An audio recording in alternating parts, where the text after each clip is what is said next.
Greetings. I'm Mark Settle, and today I am thrilled to be joined by Julie Cullivan. I've known Julie for several years. Julie has a very interesting background. She actually has a background in sales operations, and after becoming the CIO at, where was it, Forescout initially? FireEye. Yep. Then you matriculated. I guess you must have done something wrong, and so you were punished by I say being that. asked to become the CIO there. And then Yep. you've been at Forescout now for 3 years. And not only are you're the CIO, but you're also the Chief People Officer. And that in and of itself is probably, there's enough there to talk about to make a whole separate interview, but we'll do that at some other time. Sounds good. Okay, so today I think the listeners would be very interested in your observations and insights regarding managing technical debt.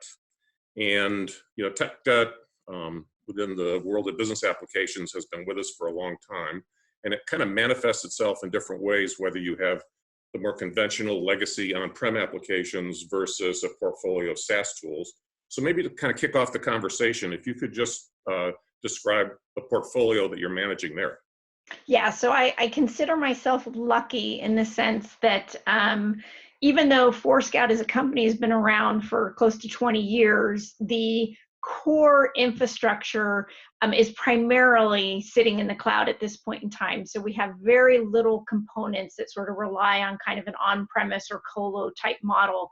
And some of that was luck, and some of that was over the last several years sort of committing to how do we get those last pieces of on-prem technology or services into a different model outside of our sort of on-prem infrastructure.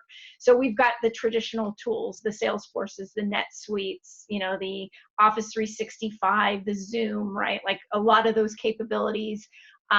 We've moved a lot of our business model licensing, all those kind of things sort of out into the cloud so that we've got a lot more flexibility, especially in the times when suddenly everyone has to be remote. Luckily, we were kind of ahead of some of those challenges. Now, that doesn't mean we don't have technical debt. It just isn't necessarily sitting in a colo or a data center that I have to manage. So that's a good lead into the next question then.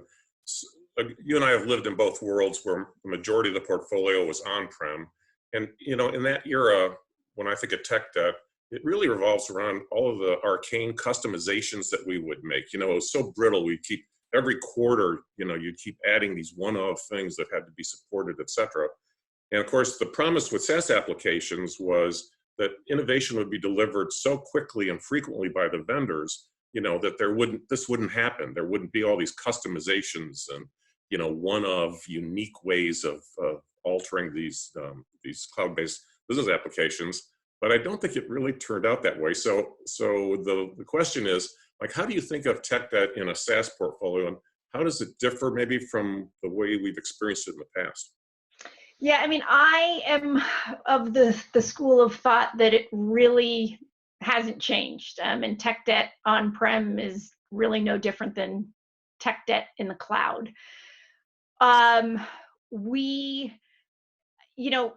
The early SaaS, it wasn't even just, hey, we're going to offer so much capability and continuous development that you'll never need to customize. It was actually, the message was, it's not a customization because it's in the cloud. And so I think, certainly I and other CIOs that I talked to, we all fell into there's so much flexibility to create your own custom this or whatever. And it provided all this sort of accelerated solving problems that now, as some of these platforms have started to evolve, they now are coming back and kind of saying, hey, sorry, you over customized, and that's why you can't take advantage of all these new wonderful things that we're doing. So I kind of almost think it's worse than just, it was almost, I think we were led to believe that these things would not turn into debt. And in fact, now many of us are facing that as we want to take advantage of a lot of cool new things that are available through some of these platforms that we're all making pretty major investments in. I think the other is, I've seen a tendency where we've taken what used to traditionally be, how do I call it, sort of loosely coupled capabilities to some of the back-end infrastructure, and we've suddenly turned them into very integral parts of the transaction flow that make it harder and harder to make a change in one place without impacting something on the back end, even if that back end is sitting in the cloud. So I think there's a few things where all this amazing, capability, it was wonderful, but I think we're now starting to realize, hey, even in the old traditional on-prem ERP world, I would end up with this problem at some point. One interesting facet, when I think of it, that's different, a little bit different. So in the old days with the big ERP systems, they were internally integrated. I mean, the modules had ways of moving data back and forth among themselves. In the new world order, we, the IT groups, become the integrators of this incredible stack of capability. And so the same way that maybe the enhancements were quite brittle in the past, and they still are today, you also have to kind of think through the integrations. And that's another dimension to tech debt that we didn't really have, at least to the same degree that we totally agree. Right? Yeah, no, that's really true, right? So much of this becomes a, what is that integration layer that you have? How flexible is that? But also just starting to realize where it used to be you could, in the new kind of SaaS world, you could solve a problem without necessarily having a huge sort of end-to-end impact on a process. But more and more as workflows and integrations have evolved and become really integral to how, different, sort of, whether it's quote to cash, whatever those things may be, all of a sudden it's like, wow, that change may seem super small to you as a functional end user, but the ramifications it could have on the entire revenue flow or whatever are actually pretty significant. And, that's certainly the last thing any of our, functional business partners want to be hearing when they're asking for things to be done quickly. So how do you attack tech debt in like the world we live in today? Are there new ways of thinking about it or organizing it or new tools to find it and eradicate? Well, I think in some of the same ways we used to try to solve it before, it was always, we're going to go out and look for a new system or a new solution. And when we implement this solution, we're not going to do any customizations and we're going to go vanilla. So I think what we're, certainly trying to do at Forescout is unravel some of the things we did in the past so that we are able to, just continue to chop down how much of that technical debt that we have. So that we don't end up in a situation where, as new architectures and some significant improvements to some of these platforms come along, that we're kind of stuck saying, hey, we can't upgrade right now, or we can't take advantage. So I think a lot of it's the same, but I think it still goes back to, trying to work with our, functional business partners to really think about things in terms of process and end to end, and not strictly in, hey, I've got this very specific issue, and if I had this field or this workflow, it would solve my problem, without thinking about, the impacts to broader flow. We've taken advantage of, bringing a solution architect to really kind of identify what's all the technical debt that our business applications team by themselves could clean up, versus where is the tech debt that now starts to have an impact on, a process flow, so that we can start to partner with the folks impacted to say, hey, how do we unravel some of these things? That's really interesting. And you use the term solution architect. So I've done something similar, and there's nothing right or wrong about different titles. And I used the term platform engineer. And I told this platform engineer, I said, your responsibility is not to keep the business happy, it's the hygiene of the platform.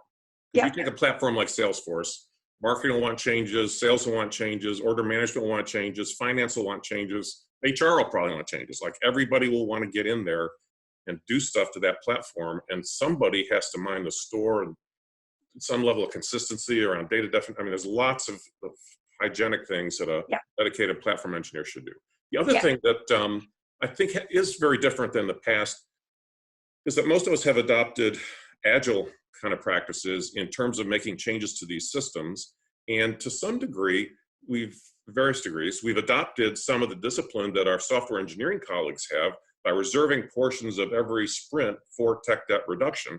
And I don't know about you, but in my personal experience in the past, we would kind of like sweep most of these tech debt problems under the rug until they became ginormous. And then we'd have like a big crash program to do something about it.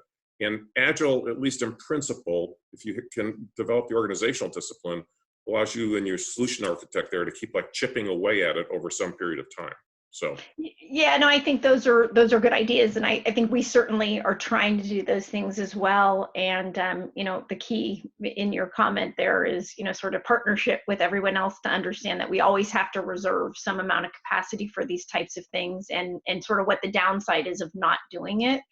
I also think you look at a lot of companies that are sort of traditional, started as a subscription software as a service kind of offering from day one versus the companies that are sort of in these hybrid models of either in a transition to subscription, or there will always have some sort of hybrid traditional software and also offerings that are more subscription and service based. I think that also introduces a set of hey, how do we evolve a system to be able to support all these different types of business models, right? Because we build around a certain a point in time, right? And that point in time never stays the same for very long.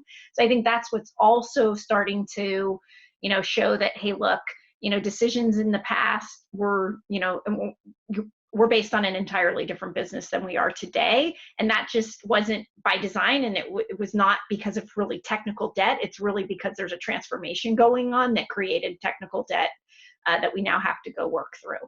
Yeah, that's a good way of looking at it. So the last question for today is, and this is based on a personal experience. So I've set up these debt reduction programs in the past, and people have reported back to me about all of the custom fields that have been eliminated and all of the custom objects that have been eliminated, some of the software packages that have been retired. And I received this information, and congratulated people and told them they're doing a great job. And then one person told me, he said, well, yeah, but that's not the net reduction, because we're still creating new tech debt all the time, to your point about how the business changes and needs new things.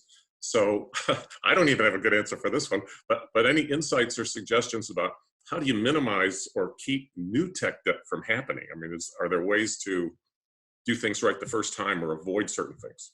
Yeah, I mean, I don't have any silver bullet on this one. I mean, I do think, to your point, it's sort of an awareness as you're partnering with the business that they understand the pain of technical debt, because it takes away from their ability to, enhance and make improvements. So I think even just the understanding that, hey, we're in this together to figure out how much we're paying off versus how much we create for the future. And I think it always becomes this tough trade-off discussion about, hey, everybody's focused on time to market and how quickly can we get things done. So the only thing I've been able to do is try to make sure that when we're articulating decisions about paths forward, option one, option two, that we also articulate what the technical debt is that we're creating or adding to by taking the fast route, and always reminding people eventually we will have to come back and pay this down, which will take away from the enhancements that you want to be doing ongoing. But it's a constant battle, right? Right. And one of the things you can do, I think, to make the problem a little less bad is manage contractors with some more common standards about things that they're doing to your systems as well, because you let these different functions all hire different contractors, and they'll perpetuate, and actually, that's not the right word, they'll multiply the problems that we're going to start with. Sure. Yeah, and I mean, we've certainly tried to introduce some of those more proactive things to say, hey, look, we do more of a review, right, as we look at how these things are being designed with that in mind, for sure. But it does require, to your point, having that platform architect, or whatever the term you used, right, to sort of be looking at it from that perspective. I want to thank you for your time today. I am shocked that you were able to find a sliver of time if you are the Chief People Officer of Forescout in these difficult times. Yeah, I'm definitely arguing with myself on occasion, and it couldn't be two more roles that are more impacted in making sure everyone can work remote and that services are up, as well as is their mental health okay, and is everybody staying healthy. So it's been quite an interesting couple of weeks for sure. As I said, there's plenty of gist here for another conversation somewhere downstream. Sounds great. Take care. Be safe. Be sane. Yes, Thank you so much. You too.